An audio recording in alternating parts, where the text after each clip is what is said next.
Hello and welcome to this online event to discuss the retained EU law revocation and reform bill. Now, this is a key piece of legislation in the government's post-Brexit agenda. I'm Mark Moran from Res Publica, and we have been managing the Airtight on Asbestos campaign since it was set up in 2019 by the independent campaigner Charles Pickles. The campaign aims to improve the health and safety regime in relation to the management of asbestos, with the ultimate goal of its complete removal from all buildings.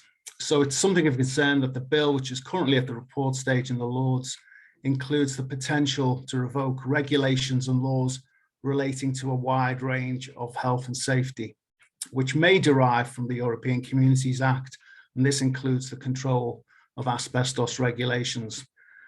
Ironically, all of this is happening as the EU is considering a reform programme to tighten regulations with regard to the management of asbestos, of which we will hear more later. The bill is detailed and complex, and there will be many, me included, who are struggling to understand the implications, the likelihood that key regulations will be lost, and the subsequent risks that this will present. So let me introduce the panel who are better placed to speak to this agenda. We have Sir Stephen Timms, MP. Stephen is chair of the Work and Pensions Select Committee and led the inquiry into the HSE's management of asbestos in buildings. The committee report, which was published last year, made a number of recommendations for improvements to bring the UK in line with international best practice, including a plan for the removal of asbestos from non-domestic buildings within the next 40 years. Professor Kevin Bampton is Chief Executive of the British Occupational Hygiene Society. Kevin has worked as a legal advisor for the British Council, the Foreign and Commonwealth Office, and the United Nations. He is also a professor of law and therefore an ideal person to speak to this subject. Dr. Yvonne Waterman is founder and president of the European Asbestos Forum, which is dedicated to the promotion of best practice and the management and removal of asbestos. Yvonne is also a lawyer specializing in asbestos law and employer liabilities law. Yvonne will provide an overview of the proposed EU reforms. And we have Saranjit Sihota, who's Director of External Affairs for Mesothelioma UK, the national charity for anyone affected by mesothelioma. And Saranjit is also joined by Helen Bone, who trained and worked as an NHS nurse and advanced critical care practitioner. Helen was diagnosed with mesothelioma at age 38. Helen has set up a petition on the Parliament website calling for a parliamentary debate about the central register and phased removal of asbestos from all buildings, as recommended by the Work and Pensions Committee. So that's the panel. Kevin, can we come to you first, please, for your overview of the bill and its implications? Thanks, Mark. It's a complicated piece of law. We've never done anything like this in the history of the UK, and probably it hasn't happened anywhere else in the world. If you look for the word asbestos in what I'm going to call the REUL Bill for short, you won't find it mentioned because it's what's called a Framework Act of Parliament. And that's what makes it very tricky. What it aims to do is to take away any European historic influence over British law. So it's a clean-up of any reference to European law. Our current asbestos regulations were passed during the time that we were members of the European Union, and the European Union had competence over all matters health and safety. So when they put together the REUL Bill, they listed, and you can find the list on the Rule Navigator, about 4,000 laws that had been influenced by Europe. And one of those laws was the regulations that govern all of our management of asbestos, which have been recently reviewed by Health and Safety Executive and also subject to scrutiny by Parliament. However, the operation of the bill would mean that the relevant minister, the Minister for Work and Pensions, would need to either restate, so that's repeat, the regulations under the power of this bill, the REUL Bill, or could reformulate it, those in a different way, subject to a restriction. And the restriction in clause 16 is the thing that really worries us, which basically means that you cannot increase the regulatory burden if you restate a European law. Now, increasing regulatory burden basically means it can't cost more and it can't be more administratively inconvenient to do it. So you can never have a new asbestos regulation that costed industry more than it costs now, that put more of a burden on business or on the government than it does now. So that's the, if you like, that means that the current asbestos regulations as they are, even if they were restated, could never, under the REUL Bill, be stated to be anything higher. Now, one of the things that hasn't been noticed in the parliamentary debates explicitly, but I've confirmed with legal authorities within the House of Lords, is that the power to legislate in asbestos moves by virtue of the REUL Bill from the Health and Safety at Work Act to the REUL Bill, while clause 16 is still in there. So what this basically means in practical terms is even if at the end of the year, the existing asbestos regulations are republished word for word, they will be republished under the authority of the REUL Bill, which means in future, there will never be the possibility of those regulations being extended or expanded to increase the regulatory burden. The authority for them would derive from the REUL Bill, not from the Health and Safety at Work Act. That's quite a significant thing. That if you look at the notion of not increasing the cost, it means in 20 years' time, the value of money will drop by about 50%. So we'll have an expectation that it will cost half what it currently costs to implement this bill. Now, there's not an intended consequence. I absolutely, genuinely believe that nobody in Whitehall wishes to do anything to limit our capacity in the future to regulate asbestos. It's the unintended consequence of an overly complex piece of legislation. And there's a very simple solution. We already have the sovereign power since we left Europe to use the Health and Safety at Work Act, the powers under Section 15, to just reissue the regulations. They've just been reviewed, they've been through Parliament, they can have any taint of Europe removed. They could just be reissued under Section 15 and taken off the list of the Rule Navigator. It's as simple as that. But the unintended consequence of reissuing, restating, or revamping the regulations, but under the REUL Bill, may live with us for decades, may live with us as long as we have to live with asbestos. People reading the news might think that this is a past issue, that REUL Bills, there's a U-turn. My understanding is that the government is committed to continue with the REUL Bill. They may not be ending the effect of a number of the regulations, perhaps up to 3,000 regulations by the end of the year, which was the target, but that doesn't mean that they are dropping that.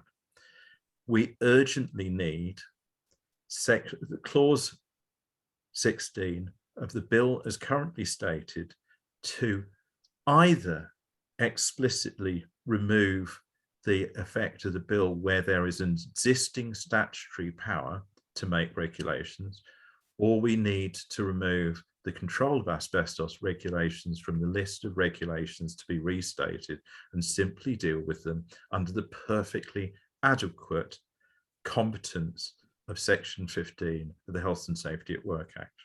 If this does not happen, there will be companies who will be going to court in the next 20 years saying that there is not a lawful power on HSE to change, modify, or improve, or even maintain the current levels of protection of asbestos. It's a complex legal issue. It will be played out in the courts. It will cost millions in the country's resources, and it will cost lives. That's incredibly disturbing to listen to, Kevin. And I've got a number of questions in my mind to come back on there, and some of them around clarification. But firstly, if we can go to Sir Stephen Timms.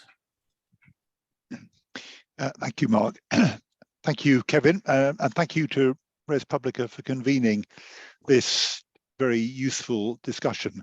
I agree with your response, Mark, to what Kevin has just said. I mean, the most immediate worry about this bill was that all kinds of things were going to be thrown away by the 31st of December unless something was done first to prevent that. And it does appear that that 31st of December deadline has been dropped for now, and that the government has recognised, and it was kind of inevitable, I think, the government has recognised that, that quite a number of things in that list of a few thousand pieces of legislation need a bit of thought before we just chuck them in the bin.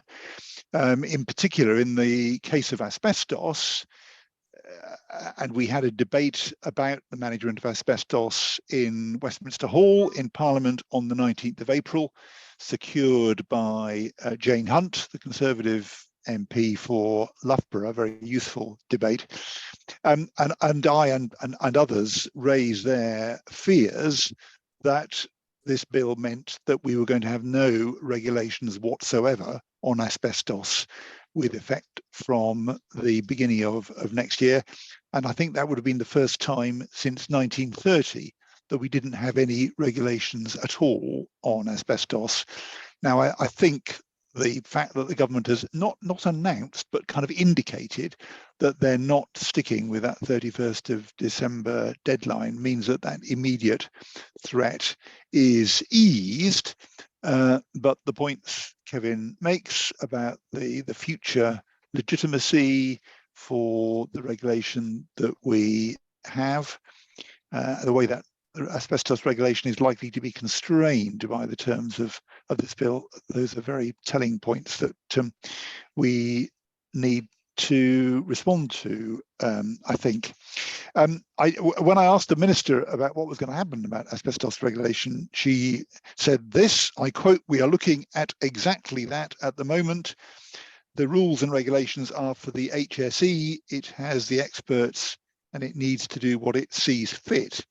So I kind of understood that to mean that there was a look at bringing forward regulations to replace the asbestos elements of the residual EU law, but where exactly that's got to, and now that the deadline seems to have gone, what's going to happen about that, I just don't know.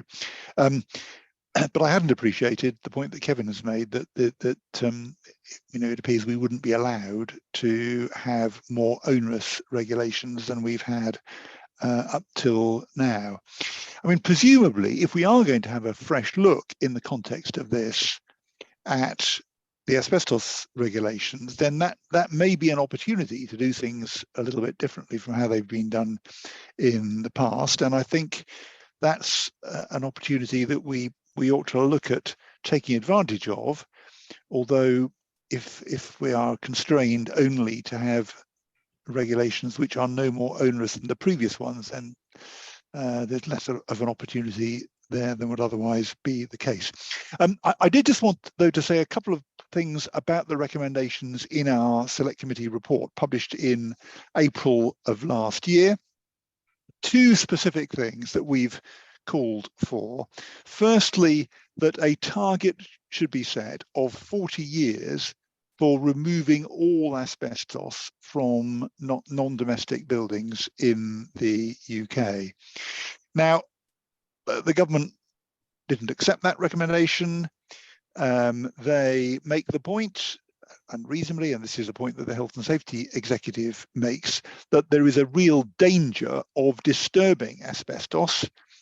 And actually, they say it would be better usually to leave the asbestos in place and not disturb it. It's safer there than if we try and remove it, and as a result, disturb it. But it does seem to me that the reality is we are going to be knocking buildings around a lot in the next few years in order to achieve our net zero obligations. And so the idea that this asbestos is going to be untouched for a few more decades, I don't think is realistic. I think we are going to be knocking it about.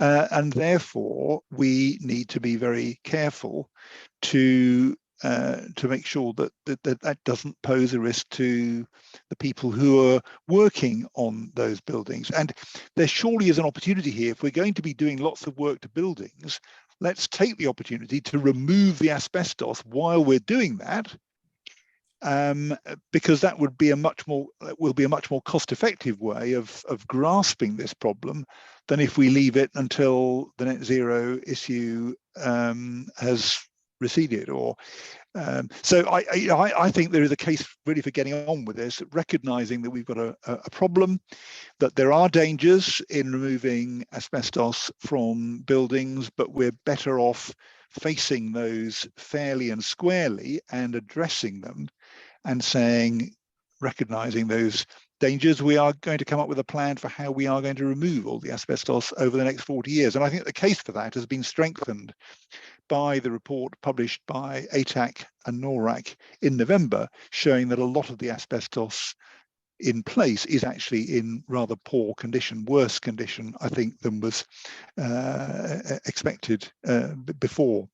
The Minister did say in our debate on the 19th of April, and I quote, "I strongly want to continue to work with members, the sector, campaigners and the Health and Safety Executive to ensure that we develop an asbestos-free Great Britain." That is a kind of welcome aspiration. She also referred in her speech in the debate to there being a pathway for Great Britain no longer to have asbestos in its workplaces. I think we need to continue to press for specifics there, and that commitment, to bring about an asbestos-free Britain, I think is a bit meaningless without at least a timeline, and hence the importance of the 40-year deadline that we've suggested. And then the second recommendation we made is for a central register of all the asbestos in non-domestic buildings in the UK. And by the way, there's a perfectly strong case for extending that to domestic buildings, but our remit is around non-domestic. That's what we looked at. And here, the government again rejected that recommendation when we made it last year, but the Minister did say something slightly different. And I was quite encouraged by what she said. She said, the government is not opposed to an asbestos register. Now, that is not what the government said last year. They said they were opposed to it, or they kind of dismissed it as unnecessary and duplicating existing work and so on. So I think the fact that the Minister chose a different form of words, I think, is a significant movement on the part of the government. She went on to say that a proposal for a register needs to be considered carefully because of the potential for unintended consequences, which I mean is a perfectly fair comment. But at least the government is no longer saying they don't think a register is a good idea. Now, what I am planning to do, and I spoke to the Minister after the debate, I'm planning to suggest to her that there is a meeting involving the Health and Safety Executive and the people who put together the ATAC NORAC report, just to talk about the practicalities of how a register could be achieved. I'm hoping that those experts will be able to convince the HSE that we're not talking about a hugely complex undertaking, which would duplicate work all over the place and cost the HSE a fortune, because I don't think that's true. And I'm hoping that the slight change of tone on the part of the Minister about this reflects the fact that the HSE is starting to see actually this could quite readily be done and be achieved. So that ATAC NORAC report was hosted was launched at an event hosted by Res Publica in Parliament late last year. I think it was an important contribution, and I'm hoping that some useful lessons will be learned from it. So those are the two key things that we're promoting. And, you know, maybe we're making a little tiny bit of progress, but we've definitely got to maintain the pressure, keep up the petitions, keep on at MPs about this. And I'm hoping that we will be able to achieve something tangible. Thanks, Stephen. I mean, before I bring in other panelists, I just want to kind of go back to Kevin's point, really. Is in the worst case scenario, the kind of recommendations, including the idea of a central register, which were made by the Select Committee, are exactly the kind of things that wouldn't be bolted on to any future regulation. Without some kind of limitation on the current draft bill as it is, I can't see how you could do these additional things within the limitation. This matter was directly raised with the government minister in the Lords. Government minister in the Lords adverted to desire to achieve these things, but was not able to explain what the regulatory burden restriction actually amounted to. But I cannot see how you could have a national register for asbestos without it having an additional administrative burden or cost burden within the subject area, which is expressly prevented within the REUL Bill. You could do it under Section 15 tomorrow. The problem is that Section 15's jurisdiction and power over asbestos in this area would be removed by the REUL Bill because of something called the doctrine of implied repeal. You follow the later act. So not only do we lose the power, the power to do it now, but the power to do it under the old Health and Safety Act goes as well. That becomes impliedly repealed because we have to follow the rules set down in the later act. So the government probably hasn't realized the extent to which implied repeal will limit it in the future. Well, I was going to come on to that in terms of how widely are the implications of this bill understood, what needs to be done to make sure that the implications are fully understood. How do we respond? And when I say we, I mean not just parliamentarians, but campaigners, unions, everybody. And what's the timeline on this? Are we talking about the 31st of December? Well, the bill will probably come back to report stage in the Lords. The Lords do not like the bill as a matter of principle because there are lots of things that are constitutionally problematic and they're sort of politically problematic. It will probably come back to the Commons, and it will be down to Stephen and his colleagues to make sure that the mistakes are rectified. There are only really two choices. One is for the bill to remove any power that it occupies where there is an existing statutory power. Bear in mind, when we left Europe, we have lots of acts of parliament, including the Health and Safety at Work Act, which give ministers powers to make regulations as far as they have been permitted to by parliament. There are no restrictions. But what the REUL Bill does is it's a bit like there's a wall in front of you and you knock a big hole through the wall when there's a perfectly good door, the existing statutory powers to make regulations that you could go through, but it also blocks up that door. The REUL Bill, in terms of specific words in clause 16, prevent ministers from using existing statutory powers in subject areas where the REUL Bill applies. And because the REUL Bill doesn't actually list the subject matters that's in the rule navigator, there's no direct statutory link to where those restrictions lie. It just simply uses the word subject matter. This is all kind of legalisms, etc. But when you got 4,000 pieces of law in the rule navigator, one act of parliament talking very general terms, you need to be pretty expert to spot the problems, and you will see lots of litigation across the board in this matter. But the important thing is that hopefully the bill never receives royal assent with those very general terms that around subject matter in clause 16 not being circumscribed to say that it doesn't affect where we've already got a statutory power. That's the important thing.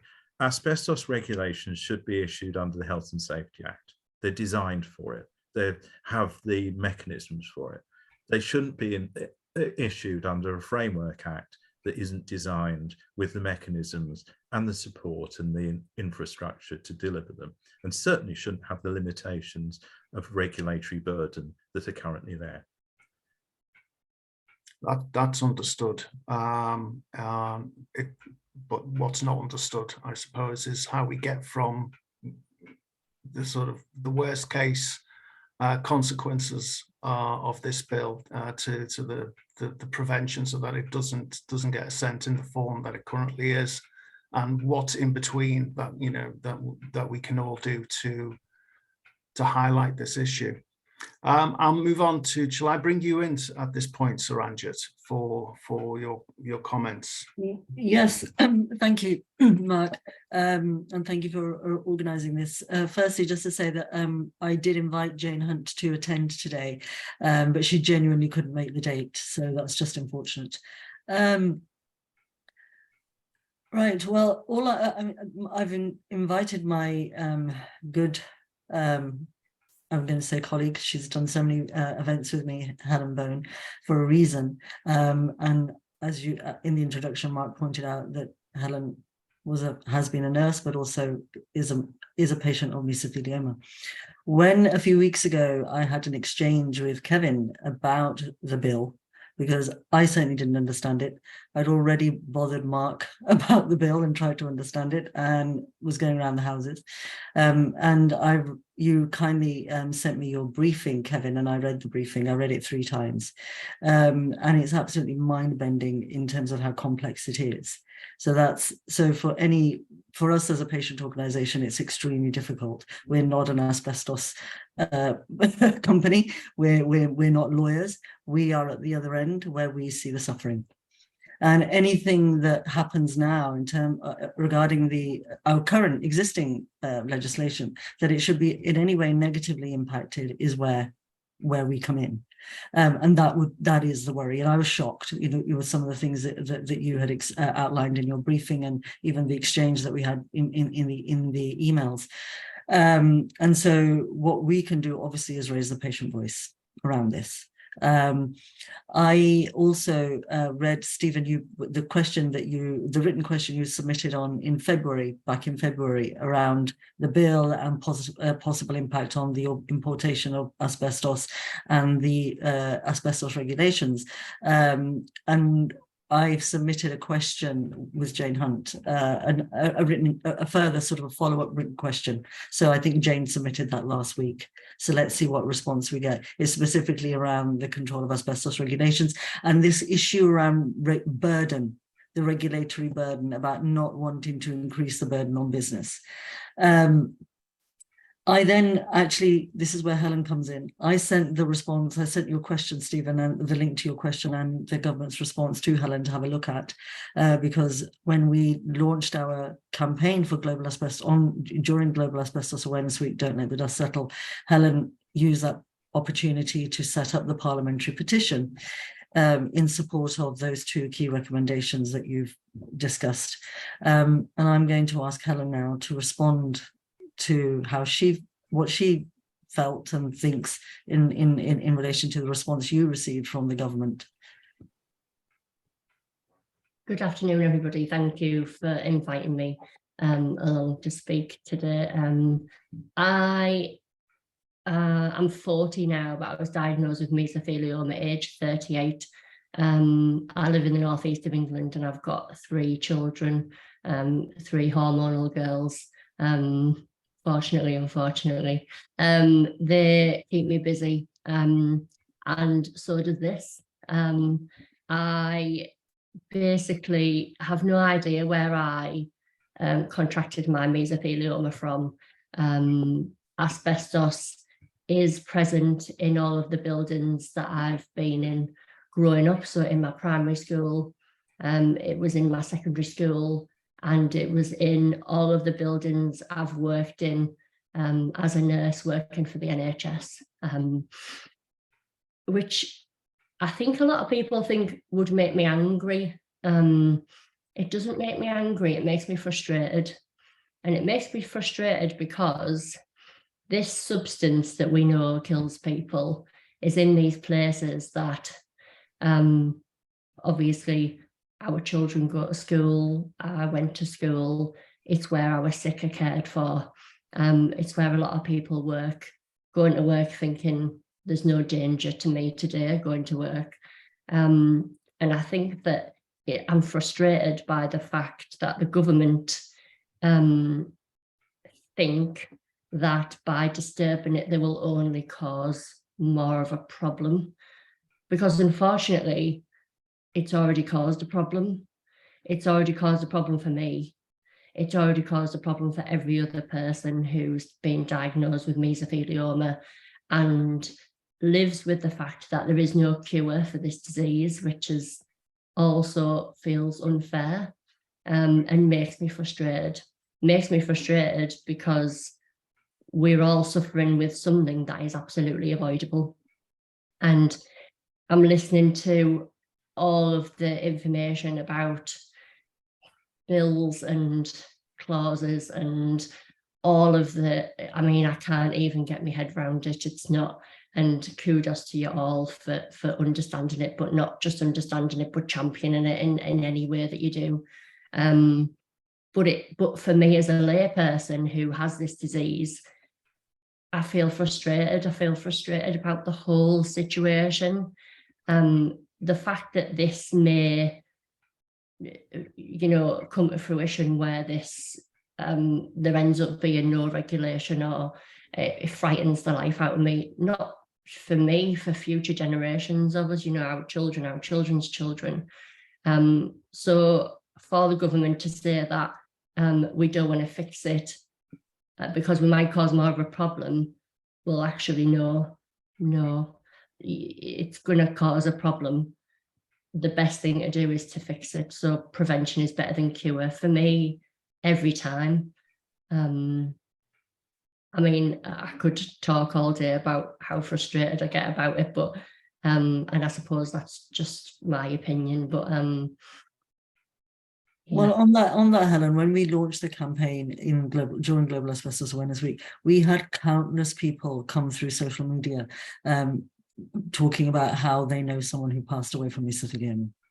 That's either someone in their family, someone they worked with. I was amazed. So I mean, I only know the ones that are in touch with our organization. There's thousands of people out there, and the arguments are well rehearsed. I don't really want to go around trotting out everything that's in the Work and Pensions Committee report. We know the numbers that die, we know it's incurable, etc., etc. And the debate really has to move on. Everybody is tired of rehearsing the same lines, the same arguments.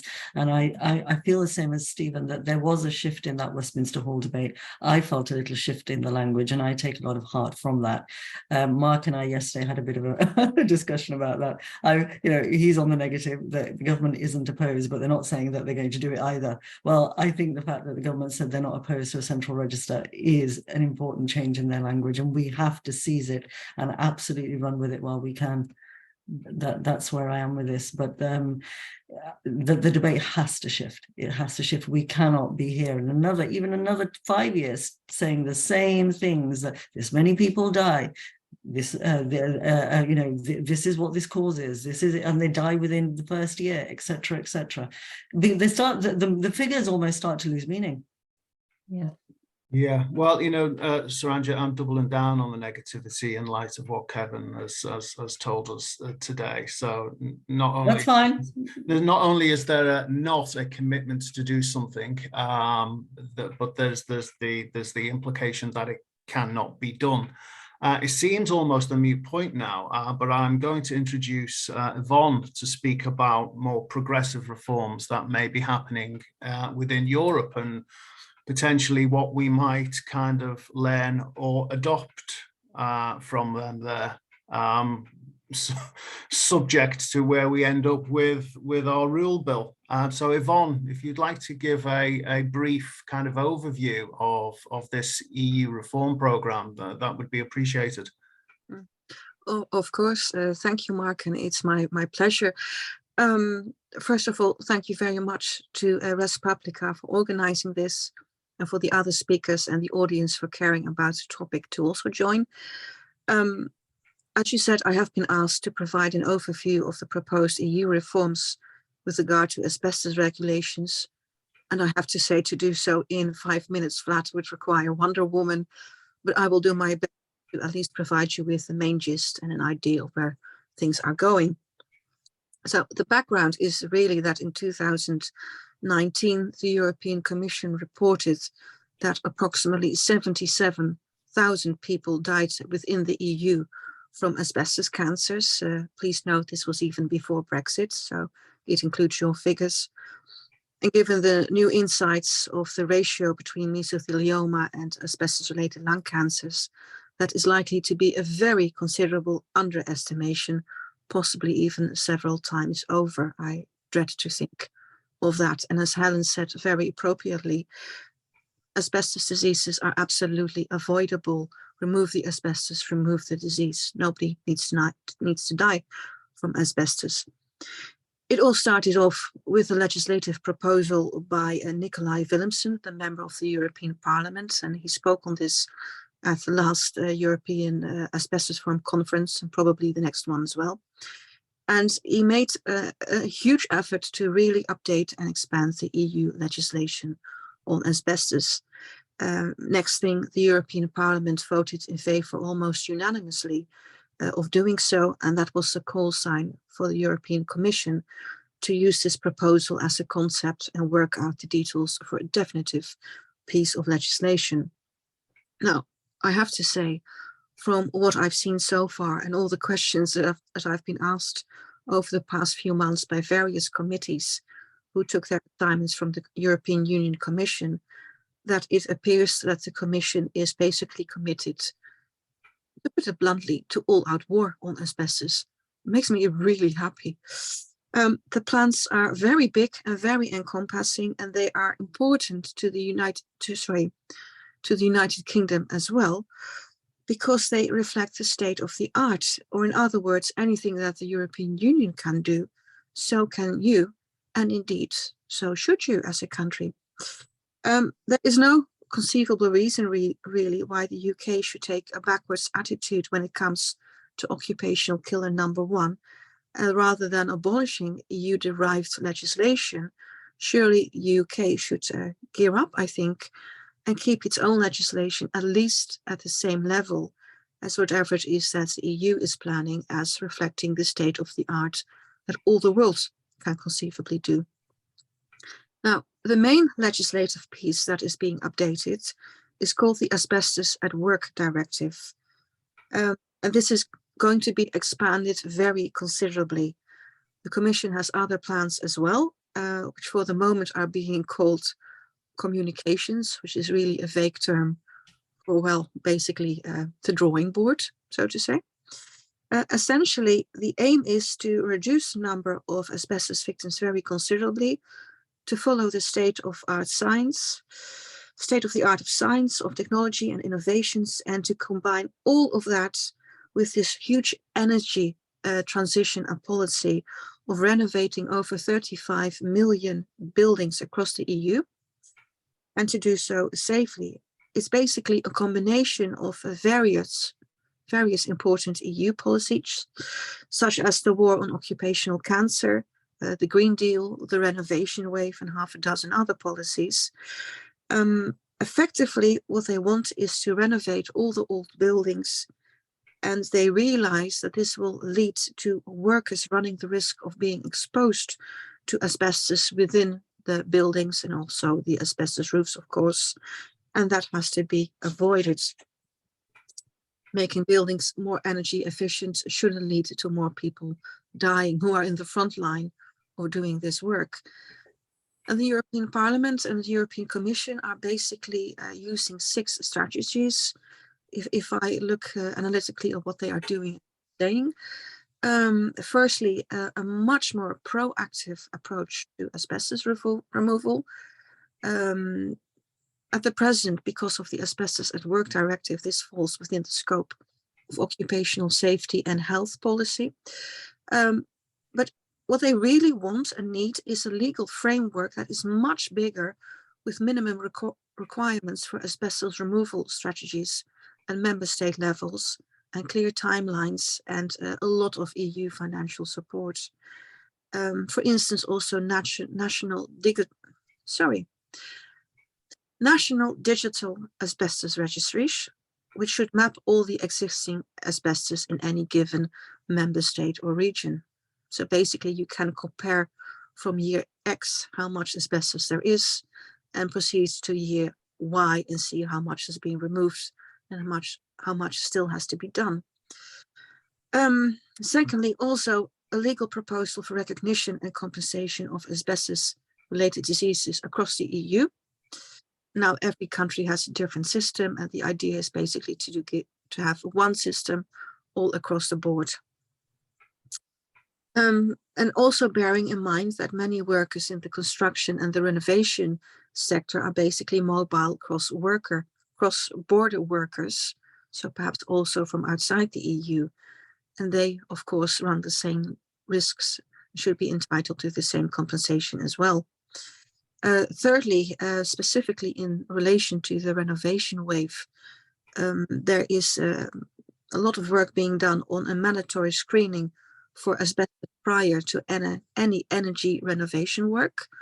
In the Netherlands, for instance, any renovation work of whatever kind of buildings built before 1994 have to have mandatory screening, but it's basically running along those lines. As soon as you touch a building, whether for energy renovation or because of a certain age, then there should be a mandatory screening involved.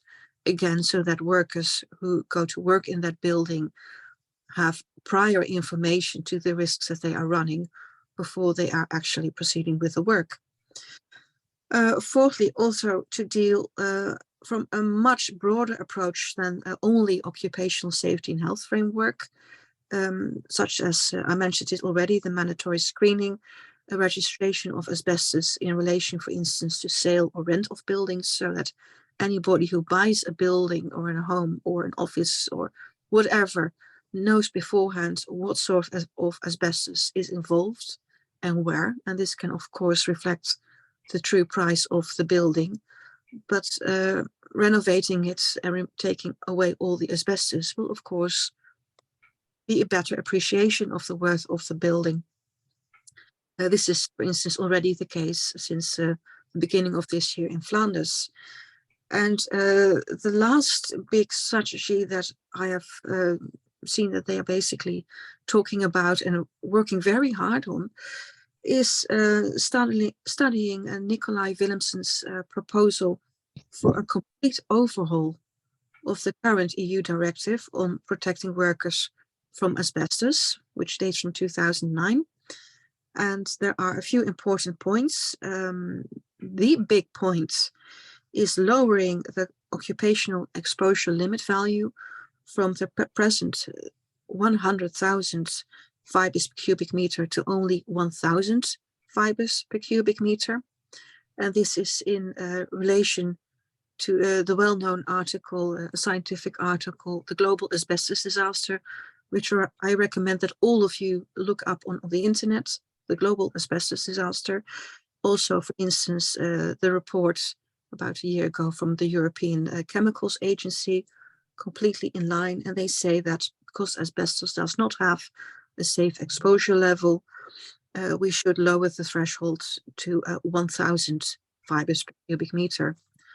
As I understand it, the Commission is being rather difficult about that, because they point out that this could cost basically the existence of a number of businesses who would not be able to comply with such a rigorous exposure level. And I would say that is exactly the idea, to get rid of businesses, put them out of business if they think that profits, yes, 1 minute, that is sufficient. If they think that profits are more important than lives. precisely these businesses that cannot cope with a stricter measure should be the ones that no longer have a business. But this fight is not finished yet, and we will see what the Commission decides eventually. Other aspects of a complete overhaul would regard changing the measuring method to SEM microscopy, which is basically a form of electron microscopy. It's like saying if you have better glasses, then you can see more asbestos. So that would be a big improvement there already. A certification scheme at EU level for companies that undertake asbestos renovation and making sure that they comply with certain qualifications and knowledge all across the board. And lastly, and I do think that I'm meeting my minutes, mandatory screening and registration ahead of any demolition or maintenance work by certified personnel. And that's me wrapped up. Thank you very much, Yvonne, and for kind of doing that within such a short time frame. We're going to go to questions now. We have a number of questions from 3 contributors, Charles Pickles, Richard Blunt, and Christine Emmett. Mike, can we take them in that order, please?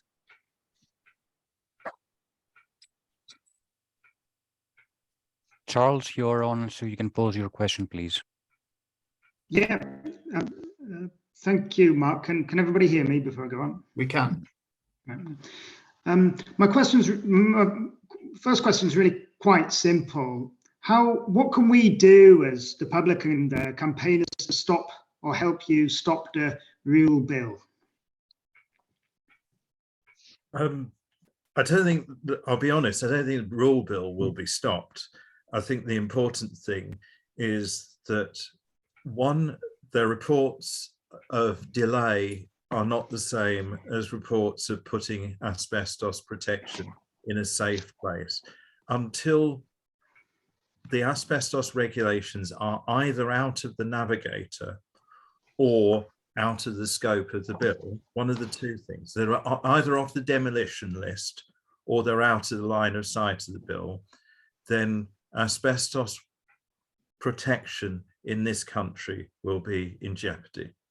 So I think there is no let up that we can have, and I know that the TUC have been doing some wonderful advocacy, for example, around it. When the Financial Times and other newspapers published about a U-turn, there was a big hurrah, and that's great, etc.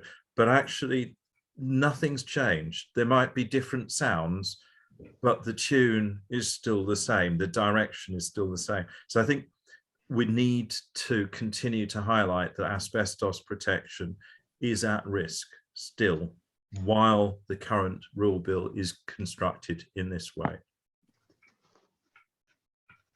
And just one of the things you can anticipate, the government will come back quite reasonably and say, well, actually the overall regulatory burden means the overall health and safety burden. So what we're talking about is, you could have tighter asbestos regulations, because what we'll do is we'll drop, display screen equipment regulations and the overall burden. But the reality is that asbestos regulations are a building regulatory dimension. And the overall burden, if you're a building company renovating commercial property and you went to court and the REUL Bill was in place and there were some regulations being sort of brought in on asbestos that tightened things up, for example, a new register, you could quite reasonably argue, well, the subject matter of building regulations is a subject matter within REUL. Unless you're going to deregulate another part of building, you've just regulated it more highly because of Grenfell, then you can't increase the burden on us there. So no, and bear in mind the building regulations have everything for including Wi-Fi, but you would not believe that we have an asbestos problem in this country, because there is not a single mention in the building regulations of anything to do with asbestos, which is a great shame. Did you have a follow-up question there, Charles, around BIM? Yeah, I mean, I worked on BIM a lot a few years ago. Do you want to explain what BIM is for those who building don't know? is building information modeling, the idea is that it applies to new buildings. Pertinent information for a building is gathered together and used to increase efficiency, which saves money, is safer, and projects get delivered on time without delay. The overall cost savings is estimated to be about 12% of total build cost, which is frankly enormous. So there's that ethos for gathering together data and using data in buildings for greater efficiency. Now that ethos strikes me as being kind of exactly the same for the ethos behind a national asbestos register, gathering together information so that it can be used for a vast cost saving. Now, what I don't understand is why there is a disconnect in between the approach to BIM, the rationale for BIM, and the government's given reasons until last week for not considering a national asbestos register. And I was wondering what the panel would say about that. Yeah, Kevin. And BIM is absolutely fantastic and exactly this type of technology that could help people locate asbestos. However, BIM models for buildings are very seldom shared beyond the architect and the contractor. You'd still need to have some kind of regulatory base for sharing those models from one place to another. For location of asbestos, it's brilliant, and for safety, it's brilliant. But since it's not even in the building regulations to identify these things, the people, BIM's very much used by architects to builders, contractors to communicate. But if you don't need to communicate it, you won't. You need to say whether an RSJ is, you need to say where an Wi-Fi point is. You don't need, under our building regulations, to say where the asbestos is. Okay. Anybody else got any more comments or responses to Charles's question? If not, we'll move to Richard Blunt. Yvonne, were you raising your hand there? Sorry, I missed that, Yvonne. No matter, please proceed, and I'll make my point when you give me. Okay, thank you.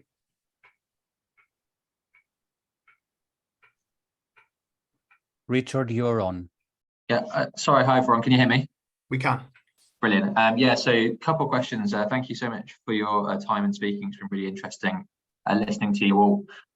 First question, really for the panel, was given the REUL Bill will be affecting so many other issues across UK regulation, alongside asbestos regulation, of course, are there any other similar partners or similar campaigns out there also working on an unintended consequence of the bill, which asbestos campaigners could look to ally with or work together with to underline the risks of this legislation? So I'm thinking like the top 10 unintended consequences of this bill. What are they, and how can all those issues align together on this? My second question was actually looking further ahead to the general election, and which I know is coming down the track relatively fast. And if there's any sort of political pressure which can be built, either through, party manifestos or through, the upcoming conferences or anything along those lines, which highlights the issue of asbestos regulation and perhaps even seeks to, put in the idea of a central register for asbestos into a party's manifesto at the next election. Thank you. I think taking the second part or the second question first, Stephen, and around the manifesto. And I know we've had a conversation about how this might proceed within the Labour Party, getting these sort of pledges adopted within the next or forthcoming manifesto.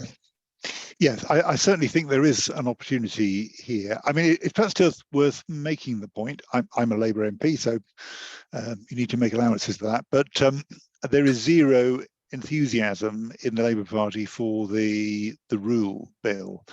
And in terms of the question of what do we do to get rid of this bill, I mean, to be honest, one way to get rid of it would have a change of government. Now, I don't know how far this bill will have proceeded by the time we get to the general election. Of course, we don't know when the general election is going to be, but it is being driven by a particular segment of the Conservative Party, which is quite large within the Conservative Party, but it's certainly not a majority in Parliament. And I'm confident that a change of government would see the back of the bill. But yes, I think there are opportunities. A slight note of caution I would interject here is that I'm not sure how much detail our party's manifesto and the other parties' manifestos are going to go into on these things. And it wouldn't surprise me if actually the manifestos don't include sort of commitments to do something very specific around asbestos or other detailed commitments. So I just think it's worth being a little bit cautious there about how much the manifestos themselves are going to help us. But I certainly think we do need to be making the case with members of opposition parties as well as with members of the governing party about the undesirability of the direction we're going into at the moment. It's just worth mentioning it was Jane Hunt, of course, Conservative MP, who secured the very useful debate we had the other week. And Jane asked the Prime Minister a question about asbestos yesterday and got a not entirely unsympathetic response. So, I think there is scope for effective work within the Conservative Party as well as in the opposition parties. Thank you. And finally, Mike, do we have Christine with us? This will be the last question before we finish up. Christine, you're on. Hello. Hi, Christine. Hi. So it's following on from Sir Stephen's question in the Westminster Hall debate. The answer, the written answer, which the Minister gave to Sir Stephen was that moving a fixed deadline would increase the opportunity for exposure.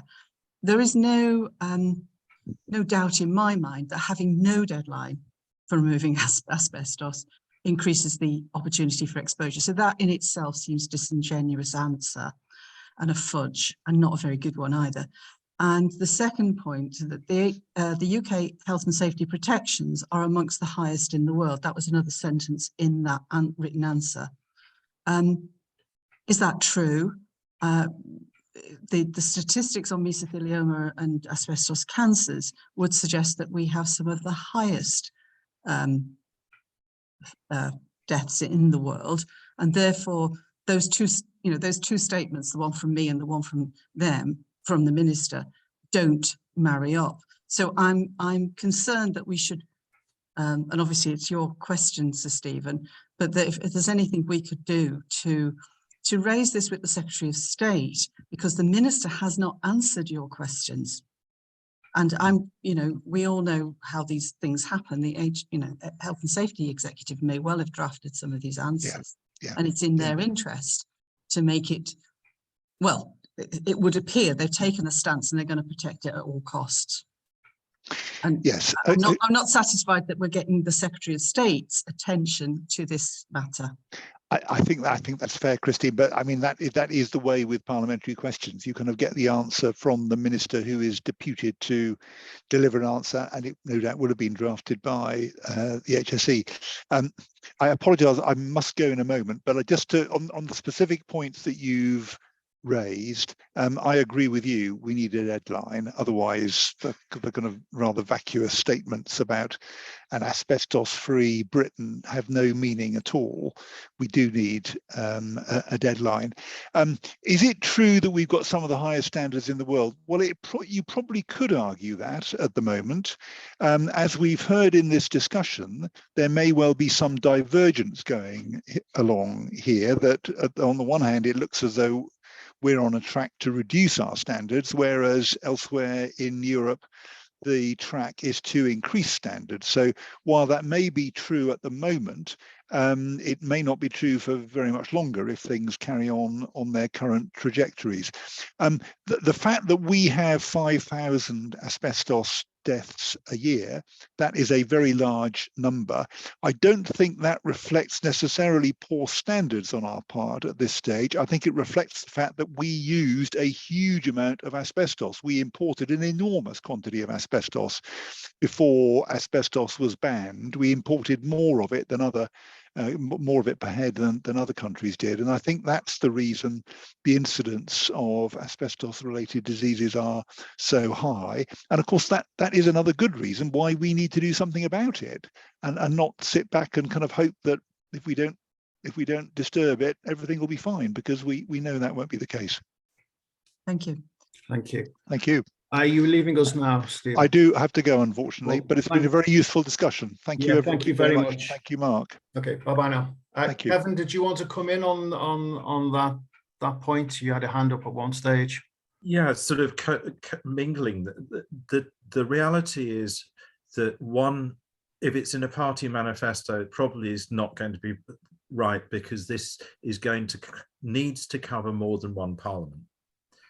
So it can't be one government or one administration. What we should do, and this is reflecting, I think it was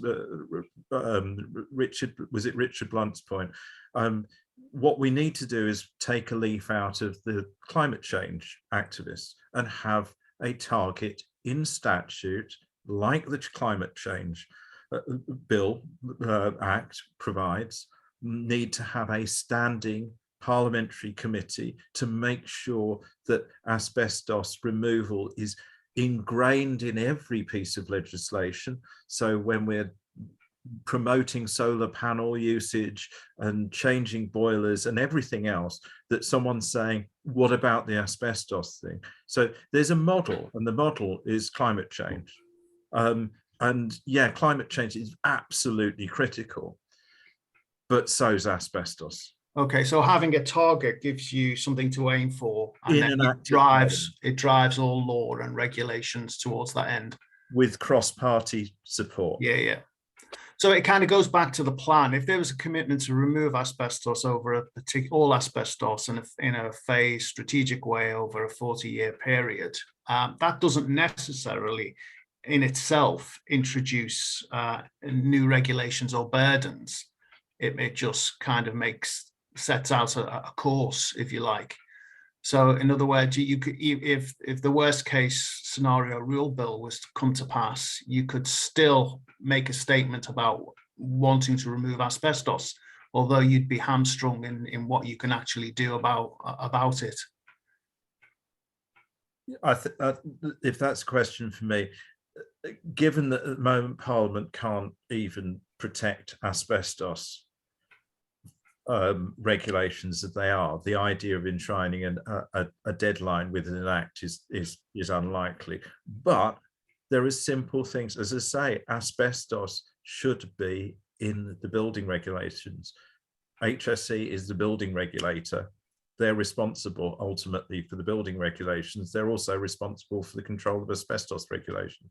That doesn't take an act of Parliament. It's not political. It's just a piece of practical work to say, when you drill in a hole, look for asbestos. Yeah.